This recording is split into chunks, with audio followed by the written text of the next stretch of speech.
Di video ini gue mau ngasih tau ke kamu novel fantasi yang jadi favorit gue. Apa aja judulnya? Ikutin terus video ini.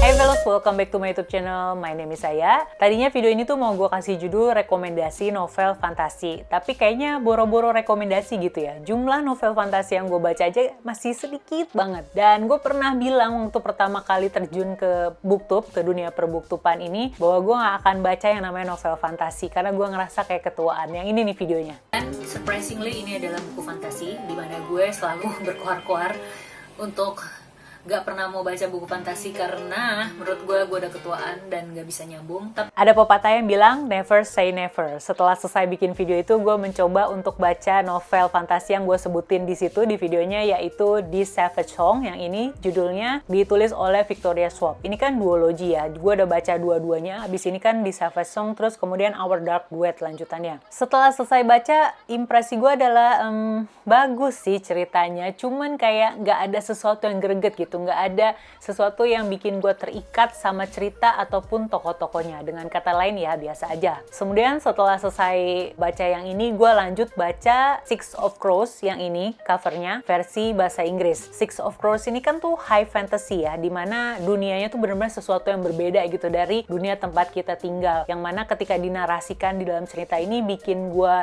sulit gitu membayangkannya. Apalagi gue bacanya pakai bahasa Inggris kan, jadi agak terhambat lah proses pemahaman gue. Mungkin itu juga salah satu faktor yang bikin gue setelah selesai membacanya kayak biasa aja gitu. Gue tidak merasakan keterikatan dengan The Dregs, yaitu komplotan yang ada di dalam sini. Gue juga tidak merasakan sesuatu yang istimewa dari konflik yang mereka hadapi. Dan karena itu pula akhirnya gue nggak lanjut ke buku keduanya, yaitu Crooked Kingdom. Yang mana teman-teman tuh suka bilang bahwa Crooked Kingdom bahkan lebih seru daripada Six of Crows. Tapi gue udah nyerah. Gue hampir nyerah, malah nggak mau baca novel fantasi lagi. Sampai akhirnya gue ketemu, tada, ini dia, seri Red Rising. Buku pertamanya yaitu judulnya Red Rising. Gue waktu itu baca versi terjemahan yang dikeluarin sama Gramedia, dan ketika baca novel itu gue merasa gelisah in a good way ya. Jadi gue ngerasa kayak dang, ini adalah cerita yang cocok buat gue. Dimana gue merasa tokoh utama itu semacam alter ego buat gue. Intinya gue suka semuanya yang ada di dalam cerita Red Rising itu, ya konfliknya, ya gaya penulisannya, ya tokoh utamanya, terus juga segala macam intrik yang ada dalam situ gue suka banget. Baru dari situlah gue mulai ngikutin seri ini, lanjut baca ke buku keduanya berjudul Golden Sun, yang mana buku kedua ini ketika membaca kalimat terakhir di bagian paling akhir itu bikin gue pengen ngelempar bukunya. Gila, gantung banget.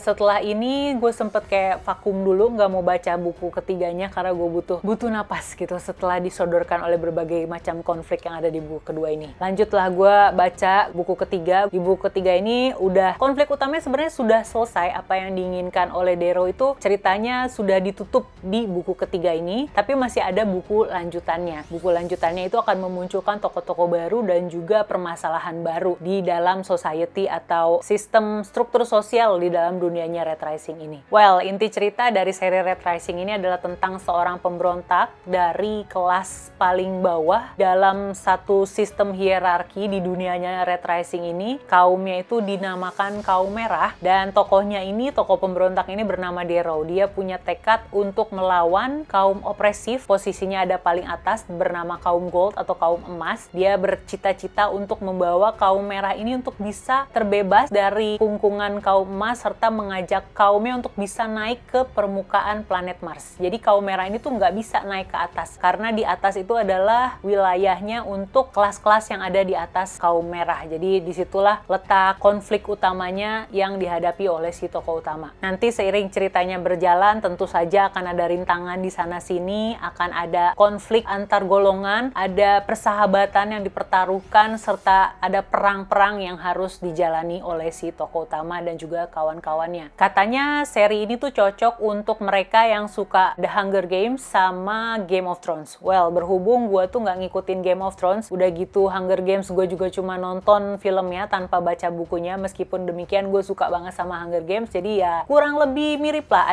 Ada aura-aura persaingan yang ada di Hunger Games itu diadaptasi ke seri Red Rising ini. Dalam artian si tokoh utama memang harus mempertahankan nyawanya, harus mempertahankan hidupnya hidupnya. Kalau enggak ya udah mati, die. Karena si kaum Gold ini ceritanya bener-bener otoriter dan tidak suka dibantah oleh kaum-kaum yang ada di bawahnya. Jadi kalau kamu suka sama tema-tema pemberontakan kaum bawah menantang atau melawan kaum opresif yang ada di atasnya, kamu mungkin akan tertarik dengan seri Red Rising ini. Jadi ini adalah novel fantasi pertama yang gue suka. Selanjutnya gue kenalan sama ini dia, Anthony Lockwood dan kawan-kawan di seri Lockwood & Co. Ini lucu, jadi ceritanya gue baru baca atau pertama kali baca justru buku ketiganya yang The Hollow Boy. Bukan karena gue nggak tahu ini adalah sebuah cerita berseri, tapi karena waktu main ke toko buku, nemunya buku yang ketiga, ya udah gue ambil aja dan gue baca. Setelah gue baca, gue suka banget sama semuanya. Lagi-lagi gue suka sama tokoh-tokohnya, gue suka chemistry antar para tokohnya, gue suka sama setting tempatnya, gue suka sama konflik utamanya, terutama karena ada bau-bau paranormal lah dibawa ke dalam cerita ini. Setelah baca buku yang ketiga ini, baru gue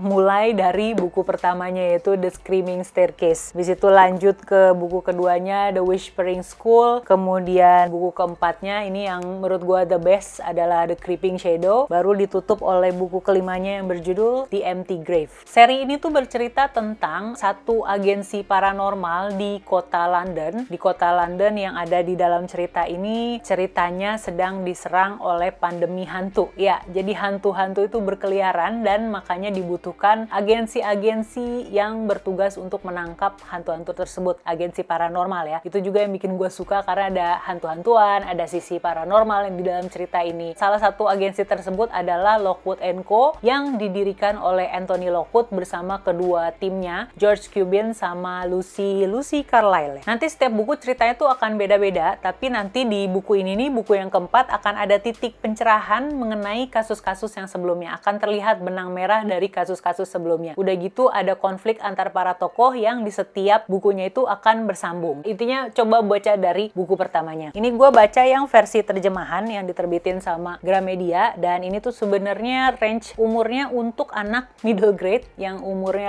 8 sampai 12 tahun, tapi tetap seru menurut gue diikutin. Gue suka sama narasinya Jonathan Stroud, meskipun banyak juga yang bilang mereka tuh agak ngantuk gitu ngikutin narasinya Jonathan Stroud di dalam cerita ini. Gue juga kadang-kadang ngantuk, tapi ketika udah masuk ke bagian-bagian yang kocak itu gue bisa ketawa ngakak, nggak peduli gue lagi di mana. Terutama karena kelakuannya George Cubin yang konyol abis. Jadi kalau kamu nyari novel fantasi tapi masih ada serem-seremnya, bisa nih coba Lockwood & Co. Selanjutnya, novel favorit gue sepanjang masa adalah Harry Potter. Ya, ini masih disegel ya, masih diplastikin tapi kok udah bisa bilang novel favorit ya. Jadi gue tuh udah baca Harry Potter yang versi terjemahan bahkan ketika baru pertama kali diterbitin sama Gramedia. Sekitar tahun berapa tuh ya? Tahun 2000-an lah ya. Dan waktu itu juga gue dipinjemin sama temen gue. Jadi dia ngasih gue buku, dia bilang, "Ya, coba baca deh nih Harry Potter." Udah gitu doang, nggak ada keterangan lain apa-apa. Tapi akhirnya tetap gue baca juga, dan dari sejak itu gue suka banget sama Harry Potter. Gue mulai bertekad untuk bakal ngikutin cerita ini tiap kali terjemahannya diterbitin. Jadi kan waktu itu masih dicicil ya, nggak kayak sekarang yang kamu bisa langsung beli 7 buku. Kalau dulu karena J.K. Rowling-nya juga masih nulis gitu kan, jadi terjemahannya juga sama, harus nunggu terbit dari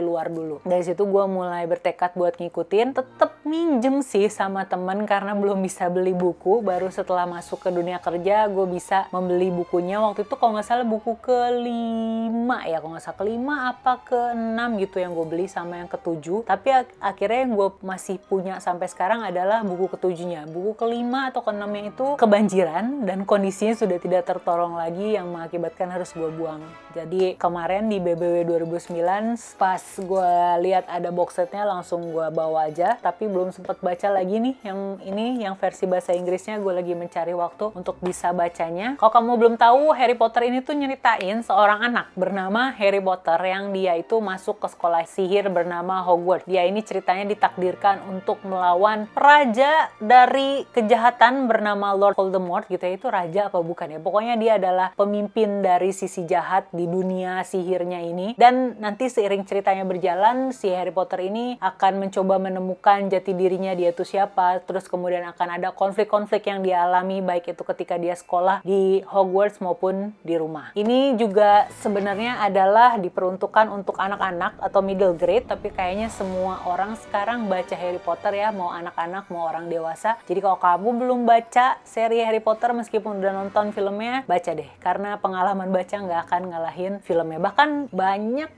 detail-detail yang nggak diangkat ke film, yang waktu itu gue kayak, loh kok ini nggak ada, loh itu nggak ada. Kamu sendiri punya novel favorit apa? Bisa kasih tau di kolom komen di bawah, hitung-hitung ngasih rekomendasi ke gue lah ya, meskipun gue juga nggak tahu kapan baca novel-novel fantasi itu ya kan. Sementara itu beberapa novel yang udah gue sebutin tadi itu ada yang udah gue review di channel ini, videonya ada di sini sama di sini, kamu bisa klik. Tapi sebelumnya jangan lupa like video ini kalau kamu suka, subscribe juga ke channel ini, dan kita ketemu di video yang ini dan yang ini.